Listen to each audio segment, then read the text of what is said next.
जनवरी का महीना था। बहुत ठंड पड़ रही थी। एक लड़का रात 9 बजे रेलवे स्टेशन पर ट्रेन का इंतजार कर रहा था। तभी एक खूबसूरत लड़की अपने हाथों में बैग लेकर भागते भागते उस लड़के के पास आती है और लड़के से पूछती है, आप बता सकते हैं कि दिल्ली से जबलपुर जाने वाली ट्रेन कब आएगी? लड़का स्टेशन पर बेंच पर बैठा हुआ था। लड़के ने कहा, अभी 9 बज रहे हैं और जबलपुर जाने वाली ट्रेन 9:15 में थी, लेकिन कोहरे की वजह से ट्रेन 1 घंटे लेट है। लड़की ने कहा, थैंक्स। तभी लड़के ने कहा, आप जबलपुर में कहाँ जाओगी? लड़की ने कहा, क्यों? लड़के ने बोला, मैं भी जबलपुर जाने वाला हूँ, इसलिए पूछ रहा था। लड़की ने बोला, ओह अच्छा, दरअसल मैं जबलपुर में रामपुर से हूँ। और आप? लड़के ने कहा, मैं विजयनगर से हूँ। लड़की बात करते करते लड़के के बगल में बेंच पर बैठ गई। तभी उस लड़के ने लड़की से पूछा, कॉफ़ी पियोगी? लड़की बोलती है, इतनी ठंड में 1 कप कॉफ़ी तो बनती है। लड़का 2 कप कॉफ़ी लेकर आता है और 1 कप उस लड़की को देता है और 1 कप खुद पीता है।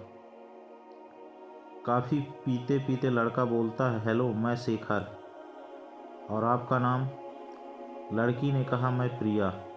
वैसे आप दिल्ली में क्या करते हैं? शेखर ने कहा, मैं यहाँ एक IT कंपनी में नौकरी करता हूँ और मैं बड़े भैया की शादी में घर जा रहा हूँ।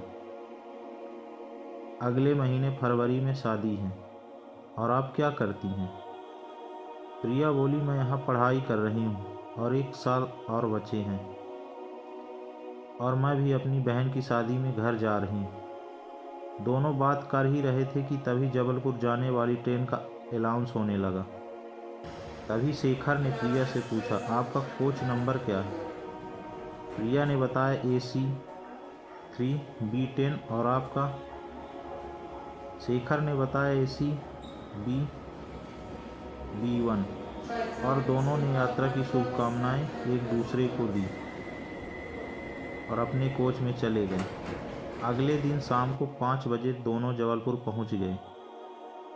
शेखर प्रिया से मिलने के लिए बेचैन था, इसलिए ट्रेन रुकते ही शेखर ट्रेन से जल्दी उतर गया और प्रिया के कोच के पास पहुंच गया और दरवाजे के पास प्रिया के उतरने का इंतज़ार करने लगा।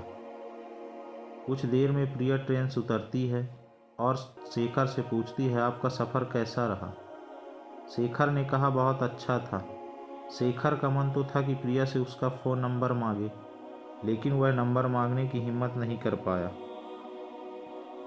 फिर प्रिया ने कहा, थैंक्स शेखर, सफ़र में हमें साथ देने के लिए।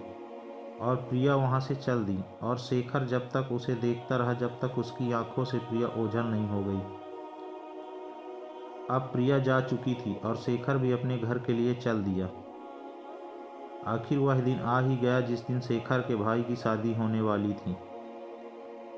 शेखर बारात में अपने भैया के चला गया। शेखर भैया के ही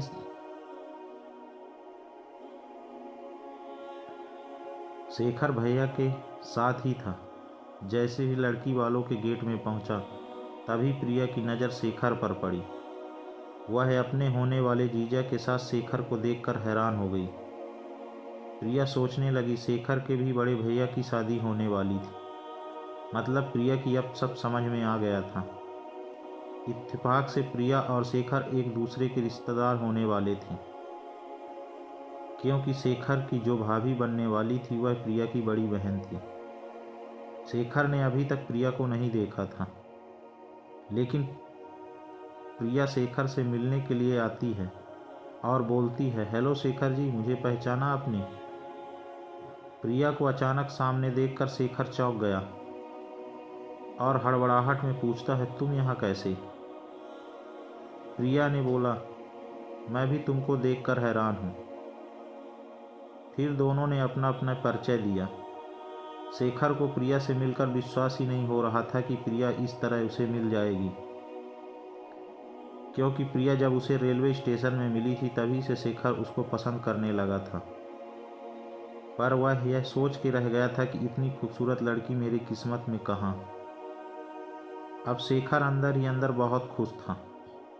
शादी होने के 2 दिन बाद प्रिया ने अपनी दीदी को फ़ोन किया तो शेखर ने उठाया। फिर दोनों में बहुत सारी बात हुई।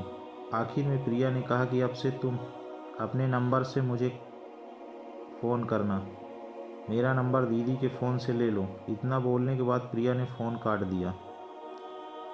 रात के 8 बज रहे थे। शेखर अपनी बालकनी से प्रिया को फ़ोन किया और दोनों में लंबी बात होने लगी।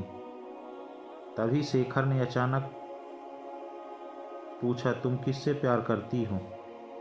मेरा मतलब तुम्हारा कोई बॉयफ्रेंड है? प्रिया बोली, अभी तो कोई नहीं है, पर तुम किससे प्यार करते हो? शेखर बोला, तुमसे करता हूँ। प्रिया, पागल हो गए हो? मजाक मत करो शेखर, सही सही बताओ, कौन है वह खुशनसीब? तभी पीछे से अचानक शेखर की भाभी आ गई और बोली, किससे बात हो रही है देवर जी? कोई पसंद आ गई क्या? अब तो आपकी बारी है देवर जी शादी की। बताओ बताओ, मैं तुम्हारे भैया से बात करती हूँ तुम्हारी शादी के लिए। शेखर थोड़ी देर चुप रहने के बाद बोला, भाभी, मैं आपकी बहन प्रिया से प्यार करता हूँ। मुझे पहली बार दिल्ली रेलवे स्टेशन पर मिली थी, तभी से प्रिया मुझे बहुत पसंद है। उस वक्त मुझे मालूम नहीं था कि वह आपकी बहन है।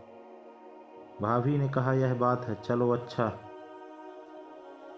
आज ही मम्मी पापा से बात करती हूँ तुम्हारे और प्रिया की शादी के बारे में।